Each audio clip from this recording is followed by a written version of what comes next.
Hey class, how are we doing? Module 7, talk about social media. Big topic. I think that Sitel did a pretty nice job of covering it in the realm of how it's viewed in public relations. Um, and I think as you're seeing through the reading that public relations is encompassing a lot, right? It's encompassing marketing, it's encompassing corporate activity, it's encompassing the media, it's encompassing a lot.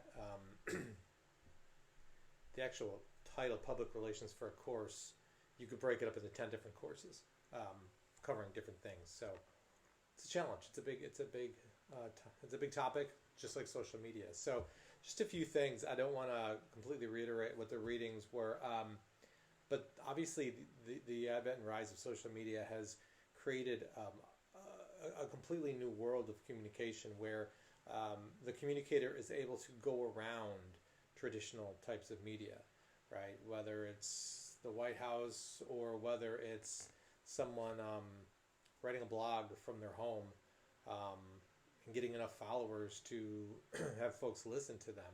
Um, we now have the tools to circumvent and go around the media.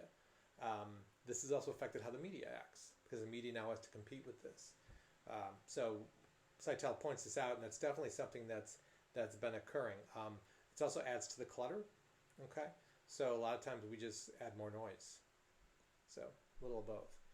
Um, Obviously, public relations, the things that are used, websites, emails, blogs, Facebook, Twitter, corporations have taken advantage of this. They have their internal sites, they have their external sites. Um,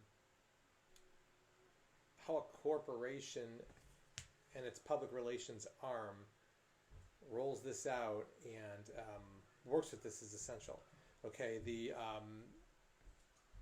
face of your corporation, the face of any effort is your website or your Facebook page. Um, there are ways to track this, the stickiness, how long someone's staying on the page. These types of things are very important. Um, just like a company, the person that greets you at the desk is the first face. That's what it is for the website or your Facebook page. Okay, very important. As is your behavior on social media. That's important too. I don't know if any of you have ever watched, but it's kind of a cult following now that Wendy's, the fast food chain, their Twitter.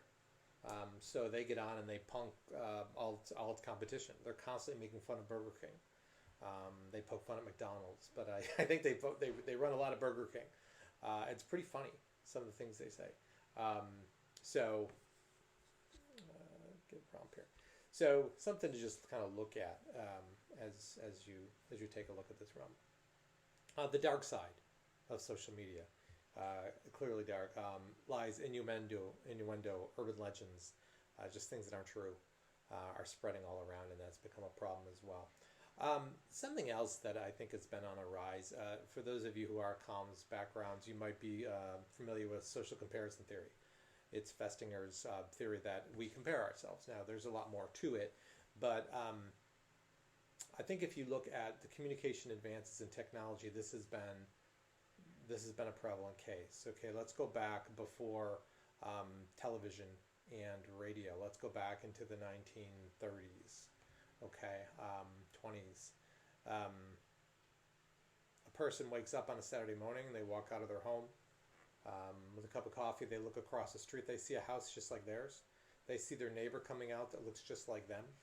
Um, Mid 50s, balding, a little overweight, normal, right? That's normal America.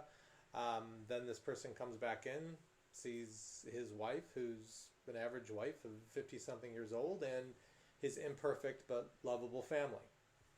That was life in America. It's normal.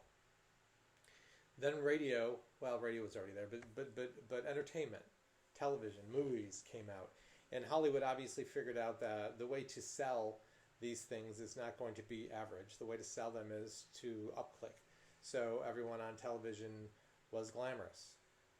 They were beautiful. They were successful. The families were perfect. Um, that's not accurate. That's not an accurate depiction of life, but that's what was shown on television and then movies. And so people started comparing themselves no longer to their neighbors, not looking and saying, I'm driving the same car as my neighbor is, but now they're comparing where they are in life to what they see on television, what they see in the movies. And this was obviously destructive because no one lives the life of a movie. This caused social issues. This caused problems. This depression, anxiety, all kinds of different issues started to arise because we were comparing ourselves to inaccurate comparisons, unattainable comparisons. Fast forward 50 years, and I would argue that this is also occurring now with social media.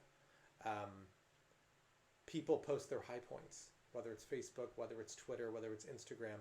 People post their high points. They don't post their low points. They don't post their mundane. They post their high points. This is especially prevalent with young people, with teenagers, with millennials, at a very susceptible age.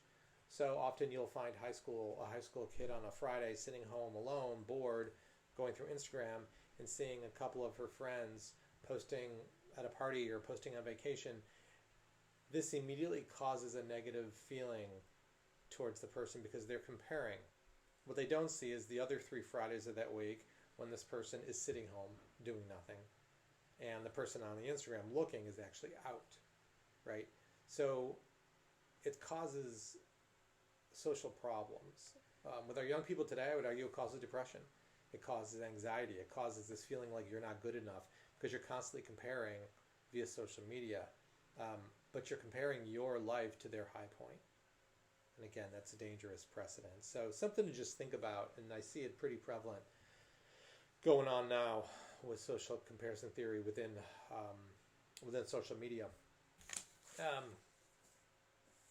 Something else to look at too as far as this is concerned.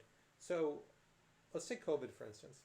It seems like everyone knows someone who's died of COVID, right? It seems like it. But I think we've had about 400,000 deaths in this country of COVID.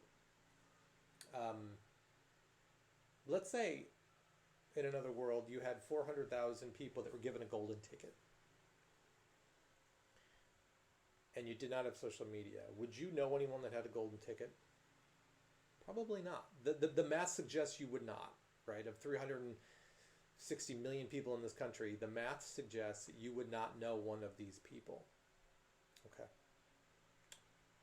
Now, if there was social media, and now people are posting on Facebook and Instagram and Twitter, do you think you might feel like you knew someone who had a golden ticket? Probably. Even though you don't. Now you feel like you do because you see a story about somebody, or you hear of someone whose brother's, sister's, uncle's, cousin's, mother's, best friend's daughter has a golden ticket. It brings this familiarity to us that really truly isn't there. And what it does is it expands it and it overemphasizes it overemphasizes reality. So let's look at COVID. Everyone doesn't know someone who died of COVID, although it feels like we do. And I would argue that that is, again, a multiplying effect of social media. And it's very powerful. It's an enabler of information, for good and for bad. Finally, I would say that, in current day, in the media, and there's this feeling, you hear it all the time, that America's at each other. We're at our throats. We're at the lowest point we've ever been. There's hate, and there's people just are not getting along, and they're tearing each other apart. I've never gotten in a fight with my neighbor. I've never been in an argument or a fight with someone in a grocery store. I get along wonderfully with my kids' parents, people at work, strangers, and I would suggest you probably do too. So where is this anger? Where is this tearing apart? Is it really there? Or is it just on Facebook? And is it just on Twitter? And is it just on the news when you turn the news on? I would argue that this angst and this anger is on the computer more than it is in real life. Now again, that's anecdotal as far as that's my feeling, but think about it. And think about maybe if agenda setting, which we talked about in the DB earlier last week, is playing a role here. And if maybe we are just being persuaded to believe that things might be worse than they really are. Something to think about. So, social media, giant topic, fascinating topic. For those of you who are moving into this field, study it. There's a lot there and there's a lot of research opportunities. So, okay, have a good week, everyone.